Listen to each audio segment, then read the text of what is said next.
What's up, you jackwagons? I am Speed Fury, and here's the fourth review for today on Transformers Kingdom Airazor. Now, I also put getting off this one for a long time as well. But I finally got a hold of it. But for starters, I forgot to do this in the last. Hey, I forgot to do this in the last review. So anyway. Let's get a look at the box before anything else. Just before I forget to do that. For starters, we got a picture of Airazor in her Peregrine Falcon form. We got a picture of her on the side in her robot form. We have the Maximal symbol on the top right there. We got pictures of both of her modes on the back.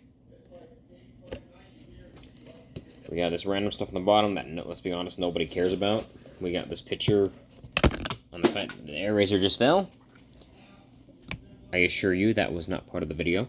Anyway, we got the picture on the side. We got Galvatron, we got Megatron, and then we got all this other stuff down here. And that's it for the box. Let me just fix Airazor back into her pose. There we go. And now, as we move along, we have. Let's just take a look at the figure real quick. For starters. Let's take a look at the bottom of the feet. This is a little bit weird the way the feet are in robot mode, and how we have like the back of the eagle foot here, and the actual eagle toes on the actual back of the feet. It just kind of throws me off a little bit every time I see it. We have the very nice. I always thought that this was more of a goldish color. I don't know where the orange comes from on Airazor, but okay. We got her little missile launchers on her arms, which I always have on there unless she's transformed. We have the little eagle head, the falcon head right here on the front of her chest. And as well as the, oh, did I forget to do something? I feel like I did. Oh, maybe not. Anyway, we got her head, which is like pretty reminiscent of the show. We got the wings, which they don't have to stay like this. I can easily outstretch them so that she can fly while she's in this form. And there's her wings. The back is not much back kibble besides the wings, so that's pretty good. It doesn't bug me too much. She's easy to pose once I get used to the figure. For articulation wise, we have. Let me move her wings out of the way real quick. Her wings can move kind of like up and back and forth like wings should. Her shoulder can go 190 degrees. She has a little swivel right here at the elbow. Her elbow can bend forward this far, a little bit more than 90 degrees, and then back about that far. Not very much. It doesn't really go backwards at all. Her hand does not rotate, but it can do this, but that's just due to transformation. Her head is on a ball joint, so it can spin all the way around, and it can look up, really up, or she can look down, I guess, and she can't really look past the big eagle head in her way. I mean, falcon head, sorry. And then we have this. I honestly don't know why this moves, but okay. And then we have the leg. The leg can go 360 degrees as long as you bend the knee so that it moves out of the way. You can do that due to transformation. There's a swivel at the thigh, but that's due to transformation. This part moves, but that's also due to transformation. The leg can bend back that far, can move forward that far. The foot can go all the way 360, also due to transformation. It can go down like this or up like that. She's T-posing to assert her dominance. I swear I did not mean her to get into that pose. The tail on her back moves, but that's due to transformation as well. So is this thing.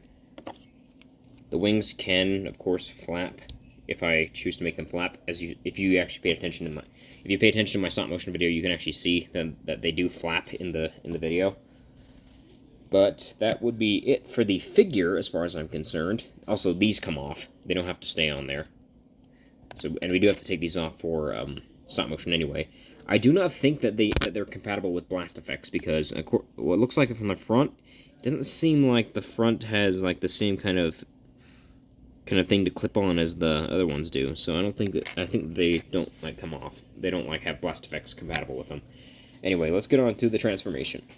So what you want to do first, move the wings back out of the way, and then we take this part right here, and we will just, there's a little area right in here.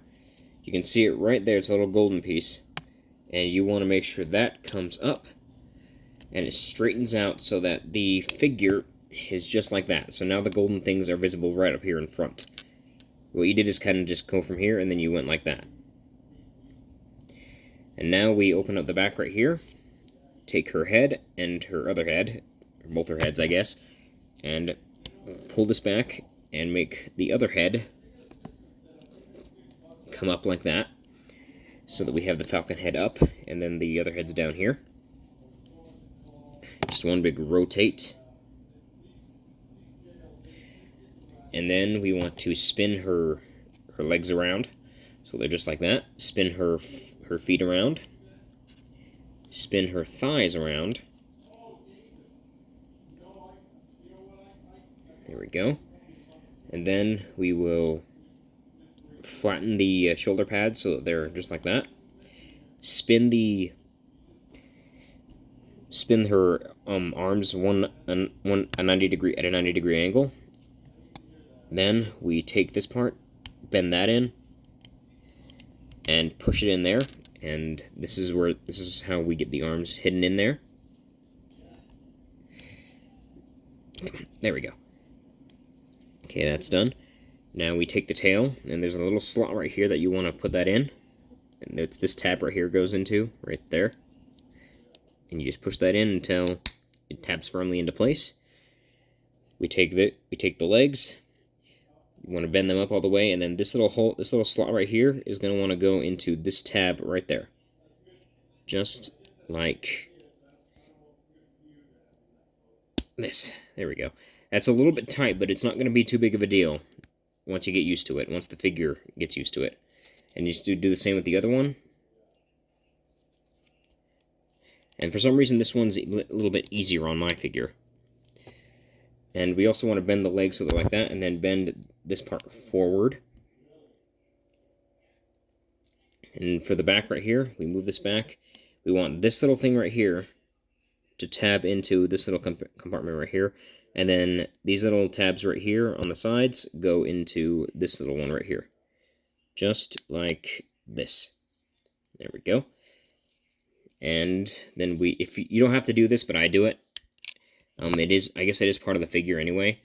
You just fold the wings down so that you can have Airazor just standing here in her Peregrine Falcon mode. And as for weapon storage in this mode, lift up her wing, and they go right here in her thighs.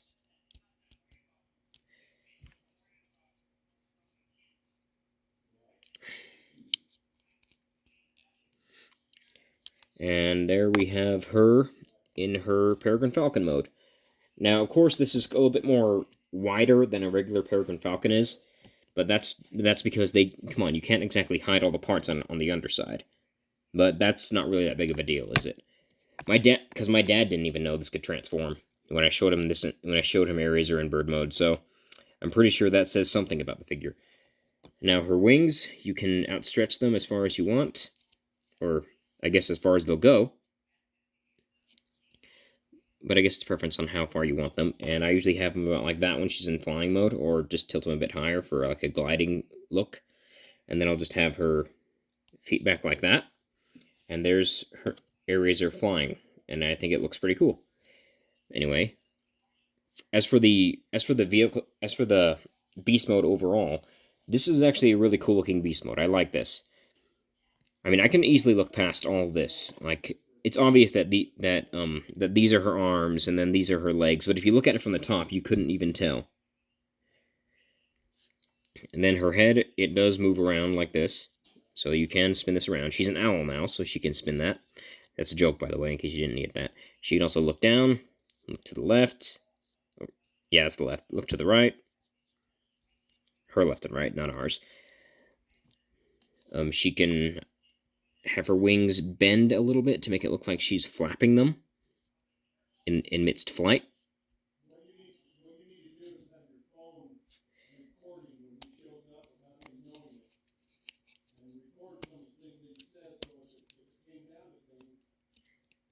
And now let me just real quick get these back into their position like this.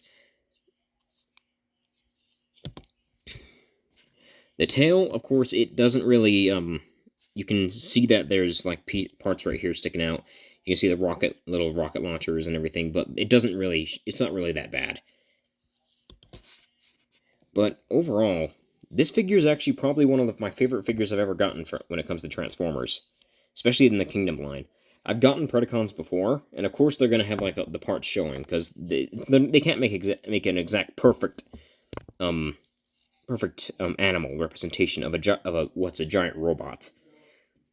But let's be honest here. I'm going to be honest. This is a great figure.